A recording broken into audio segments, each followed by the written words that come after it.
Hey guys, and welcome back to my review to another episode out of the crazy world of Legion. Now this is going to be my review of the second episode, the second chapter out of the third season of Legion, the 21st chapter as well, out of a total of 27 chapters, because this season is going to be 8 episodes only, on a Legion scale running all the way up to 10, where 10 out of 10 would be my favorite episode so far of Legion. I'd give this episode an 8.5 to a 9 out of 10. Now the very first thing that we hear on this episode is ostensibly on Legion. Love how the series kind of differentiates itself from the others, with your usual previously on this and previously on that. No, Legion does it differently. There's always a different word there. This time it's ostensibly. Now, as a word, ostensibly could be replaced by either apparently or seemingly, because it could indicate that something appears to be something or is mentioned or stated as some kind of fact, even though it isn't really necessarily so. So yeah, it goes with the theme and the idea that everything we're watching on Legion may not be exactly what it seems to be. But seriously though, gotta say once again, really love the idea that the depth of the story of this series does start with the very first word, the simple word that ends up replacing your usual previously on this series or that series. Now, as opposed to last week, we get the Marvel Television opener at the beginning of the episode, Marvel Television presents Legion. We get the Oh Good Grief Charlie Brown song right away. We get to see both Sid and David as we hear it. David feels like an outcast when it comes to all of those people he used to be around and who used to care for him. He does feel like he is a Charlie Brown, in fact. No matter how much he tries, he cannot fix it, cannot get it right. That's kind of indicated as well, when his personalities call him an idiot. You thought she was gonna help you. They're talking about Switch, because while he does believe that he could access the time stream through Switch or by using Switch's abilities, he fails at it as well. But on the other hand though, we've got Sid. She's failing as well at getting it right, capturing David and actually killing him. So yeah, it goes both ways. Now David's levitating on this episode is pretty much Zabar the Airstrike personality, his personality out of the comics. The smoke theme continues. This is how David implants the positivity in these minds that he then goes around and feeds on. More lessons in time travel do confirm this is our new voice of John Hamm on this season, as I mentioned last week. Now the title of this new lesson in time travel is Consequences, and pretty much it is all about the drill that we know we're gonna have having time travel on this season. If you're going to get time travel, you're going to get consequences, changing the time stream, the ripple effect through time of the things that you changed in the past.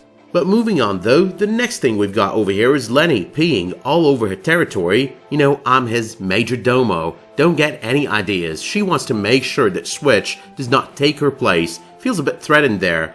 But the next thing is David and his personalities talking, arguing against and with his love for Sid, the needs of the collective, pretends to love us, statements that are all about the group, the plural, implies he realizes he's not just one person, but rather a legion of absorbed personalities.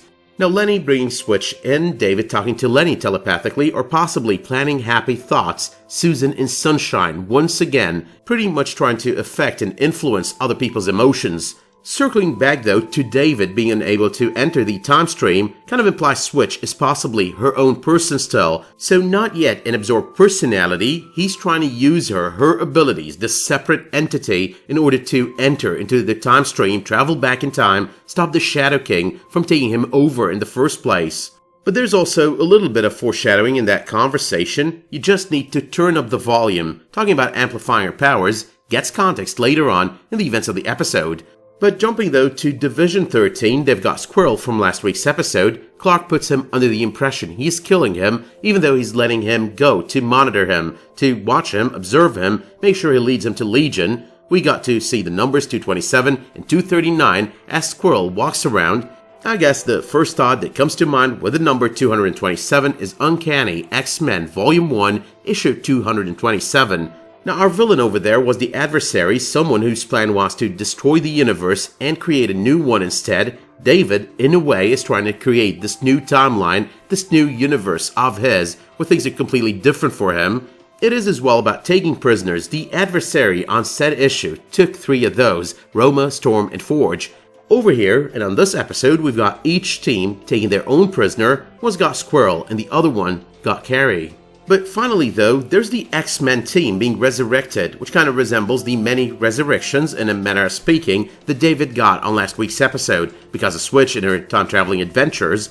Now resurrection as well, in a way, some kind of rebirth, and we've got David planning to be reborn, change his entire life, change his entire past, and hence change his present and his future.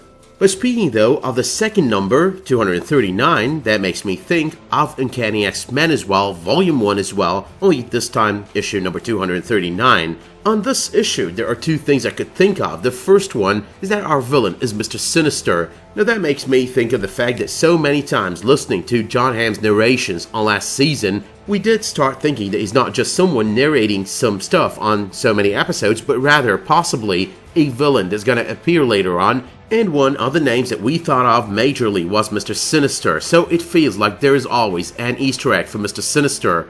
However though, there's also the running theme of Madeline Pryor and Alex Summers, losing the loves of their lives and slowly finding love in the arms and the warmth of one another over the course of that issue. On this episode, the part that's really reflected is the part about the loss of love. It's all in the conversation between Sid and David. She's pretty much not willing to let him go back and change things, bring things back to normal, stop all the misery that he's had since his childhood. She's not willing to let him go with his project, as she calls it. But all of that though starts when Sid tries to communicate with David telepathically. There's a little bit of a Me Too undertone going on over there, the Me First tattooed on her wrists. The tattooed Me First as well is all about that conviction that the Shadow King seems to have planted in her head. Do not fall for David, not all over again. Now a lot of people have been arguing that David is the good guy as of the end of season 2, Sid is the villain. The claim was that the Shadow King convinced her, or, planted the thought in her head, that she was drugged and taken advantage of by David, as she phrases it. But however, we've pretty much got David kind of admitting it over here, when he talks about changing the timeline, so that would have never happened. Now, not to claim that what he did was right, or that there is any reason, no matter what Sid did in her past, that would allow him to do so. I mean, two wrongs do not make a right, so yeah, it wasn't. But knowing though what we watched on season 2, what Sid did to her mother's boyfriend, we've got the pot calling the kettle black with her pointing fingers at David. But she wants to kill him because she claims he ends the world, but the truth is, maybe angering him, trying to kill him, is what leads him to end the world in the first place. So yeah, maybe she's going about all of this in the wrong way. But moving on though, Squirrel to Lenny, the Breakfast Queen, that's an Alice in Wonderland reference. There's a pretty apparent Alice in Wonderland theme, not the very first time we've got such a theme on the series as well.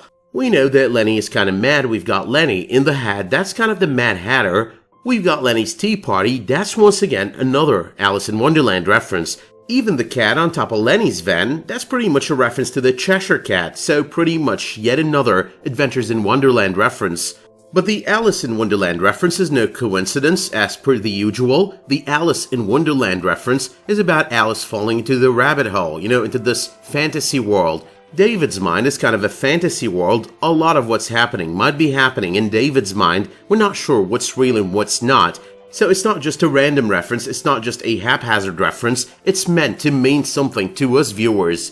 But another thing though about the cat on top of the van is that it does remind us of Sid being a cat last season, and let's not forget that Squirrel here is being watched by Team Sid, so yeah, it's kind of a reference to that as well.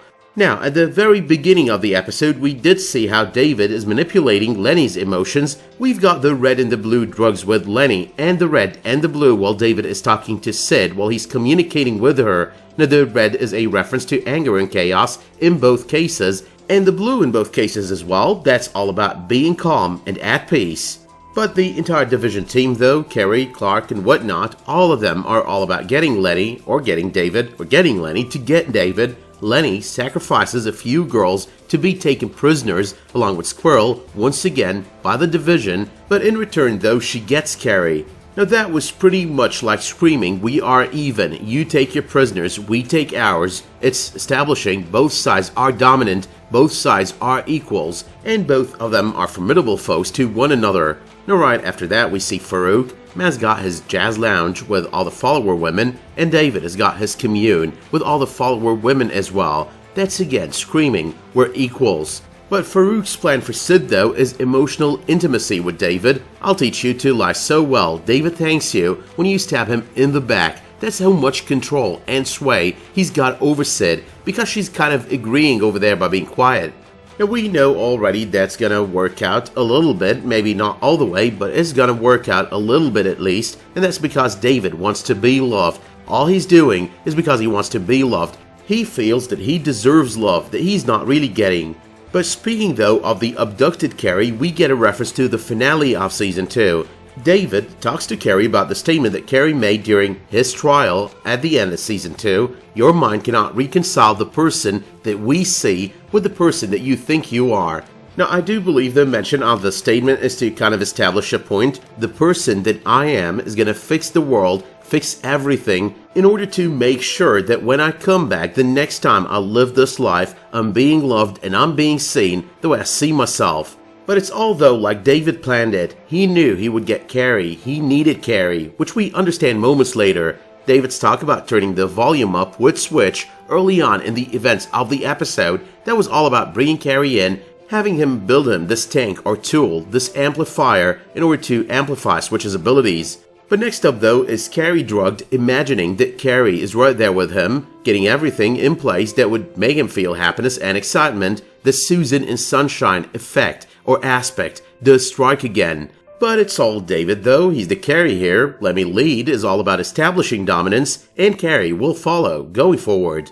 But 2 final points though, the use of heaven is in your mind was a good touch, indicating that Cary is getting to be completely under the influence and control of David. The repeated use of the room with a huge clock on the wall keeps having me think of Chronodon, but also the fact that time travel is going to remain the major plot driver this season. A cat and mouse chase where you can surprise David, a way for David to have an advantage, otherwise he'd be an easy target, while at the same time the other side has got an advantage. They've got Sid, they've got her learning how to lie, and they've got her planning to get David down by playing on his emotions. Now that is once again all about their 2 teams being formidable foes, some kind of balance between the 2 teams. So the division firepower, all of that stuff is not going to work with David, but another weapon will work, another tool will work, while at the same time David's got his own tool.